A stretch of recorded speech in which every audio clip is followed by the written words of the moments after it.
सगळ्यांक माय मोगाचो योगकार। हांव आकृती नायक आनी आयज हांव तुमच्या मुखार सादर करता म्हाजी एक कविता। कवितेचें नांव जावन आसा ती खतां। अचकीत कोणाच्या नदरेत एक तांबडोच डाग दिसलो। फुड्यान वचून पळयलें जाल्यार एका चलयेच्या कपडे सापडिल्लो। आकूळ पिकूळ केल्लें त्या एका खतान जगचें वा मरचें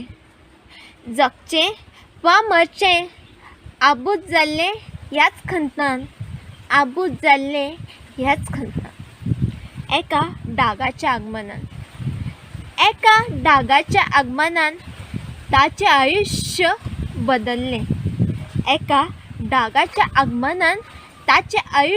बदललें। चलयेचें भुरगेपण आयज खंय तरी सोंपिल्लें। ते काळांतली ती जीण केन्ना सोकळीची जावन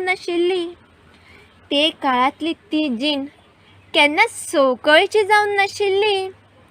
पोटान तें वळप आनी फाटीन तें चडप। रक्ताचो तो व्हाळ दर म्हयन्यान व्हांवप। बायलेच्या जिणेचो उजवाडलो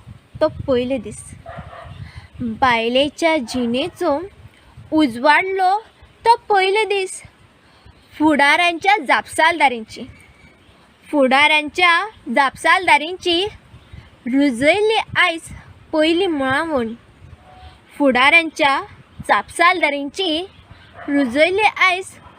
मुळावण। आनी कळयेच्यान फुलांचो प्रवास नाशिल्लो केन्नाच सोंपो। बायलेच्या जिणेचो उजवाडलो तो पयले दीस।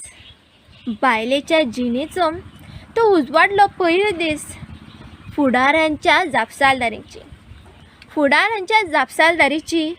रुजयली आयज पयली मुळावण। आनी कळयेच्यान फुलांचो प्रवास नाशिल्लो केन्नाच सोंपो। सर्जनतेचो आधारस्तंभ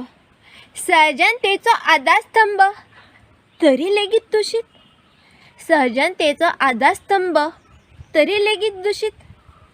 पिळगेची बुन्यान घालपी तरी लेगीत भश्टी। देवळांतले देवी फुड्यां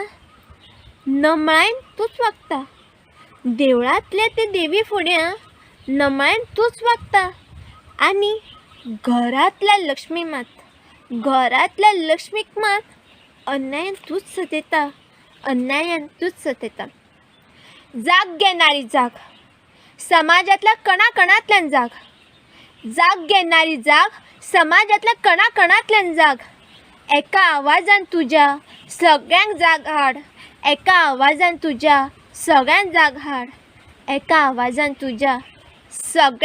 हाड। देव बरें करूं।